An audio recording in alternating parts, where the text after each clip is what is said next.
नमस्कार, मी पंजाब डक. आज आहे 1 एप्रिल 2026. मी जात आहे शिरोळ, दत्त शिरोळ कारखाना कोल्हापूरकडं तिकडे जात आहे. आणि तिकडे जात असल्यामुळं तर या ठिकाणी राज्यातले सर्व शेतकऱ्याला या ठिकाणी अंदाज देणार आहे.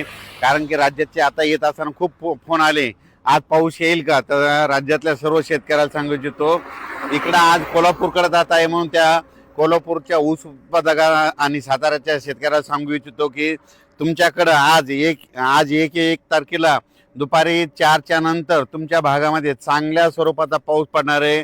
म्हणून हा अंदाज कोल्हापूर, सातारा आणि कोकणपट्टीच्या पुण्याच्या शेतकऱ्यांनी अंदाज लक्षात घ्यायचा.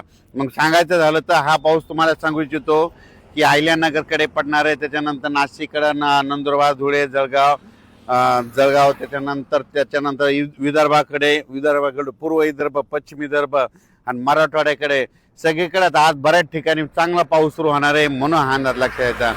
काल 30 तारखेला तर पडला, पण त्याच्यानंतर आजपासून परत आणखीन पावसामध्ये वाढ होणार आहे. आणि 2 एप्रिल, 3 एप्रिल आणि 4 एप्रिल दरम्यान चांगला राज्यामध्ये वेगवेगळ्या भागात दररोज भाग पाऊस पडणार आहे. म्हणून हा अंदाज महाराष्ट्राच्या शेतकऱ्यांना लक्षात द्यायचा. ज्यांचा कांदा असेल तर तुम्ही झाकून घेऊ शकता, गहू असेल तर ते देखील काढू शकता. ज्यांच्याकडे पाऊस नसला तर तुम्ही आता आणखीन 2 दिवसात काढू शकता.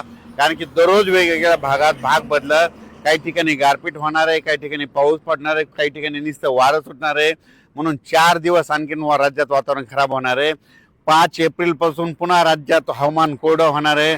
म्हणून हा अंदाज सर्व शेतकऱ्यांना लक्षात घ्यायचा.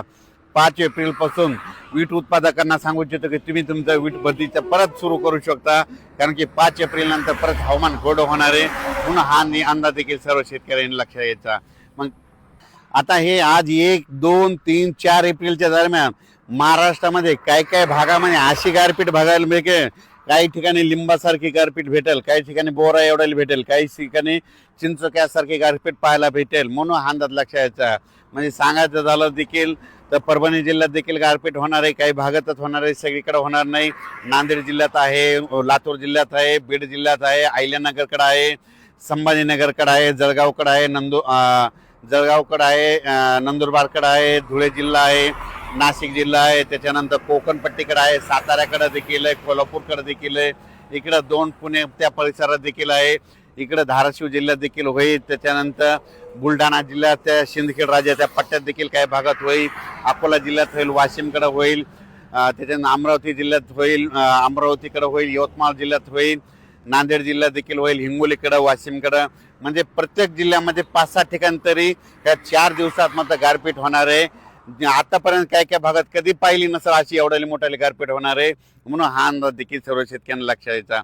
शेतकऱ्याने आपण आपल्या या पावसामध्ये विजेचं प्रमाण असल्यामुळं स्वतःची काळजी घ्या. पाऊस आला असताना लिंबाच्या झाडाखाली थांबत जाऊ नका, झाडावर 16% विजा पडतात. म्हणून हे देखील अंदाज शेतकऱ्यांनी लक्षात द्यायचा. त्याच्यानंतर विजा कडकडत असताना आपली जनावरे झाडाखाली बांधू नका, झाडावर जवळपास 16% विजा पडतात. म्हणून हे अंदाज लक्षात द्यायचा. शेतकऱ्यांना देखील झाडाखाली थांबू नये, झाडावर जास्त विजा पडतात. म्हणून ही अंदाज देखील सर्व शेतकऱ्यांनी लक्षात घ्यायचा. 5 एप्रिलच्या नंतर परत राज्यात हवामान कोरडं होणार आहे. म्हणून हे अंदाज सर्व शेतकऱ्यांनी लक्षात घ्यायचा. डाळिंब शेतकरी त्यांना सांगू इच्छितो की 5 एप्रिल पर्यंतच वातावरण थोडं खराब आहे. 5 एप्रिल पासून राज्यामध्ये लगेच हवामान कोरडं होणार आहे, उन्हाची तीव्रता वाढत जाणार आहे. म्हणून डाळिंब शेतकऱ्यांनी हा अंदाज लक्षात घ्यायचा. तसेच लातूर जिल्हा, नांदेड जिल्हा, त्याच्यानंतर चंद्रपूर, वर्धा, नागपूर, भंडारा, गोंदिया, यवतमाळ या जिल्ह्यातल्या शेतकऱ्याला सांगू इच्छितो की तुमच्याकडे देखील 4 तारखेपर्यंत, 5 तारखेपर्यंत नागपूर पट्ट्यामध्ये पावसाचं वातावरण राहणार आहे. म्हणून हा अंदाज लक्षात घ्यायचा आणि आपण आपल्या पिकाची काळजी घ्यायची. अचानक वातावरणात बदल झाला तर पुन्हा उद्या एक लगेच मी शेतीला जाईल. धन्यवाद.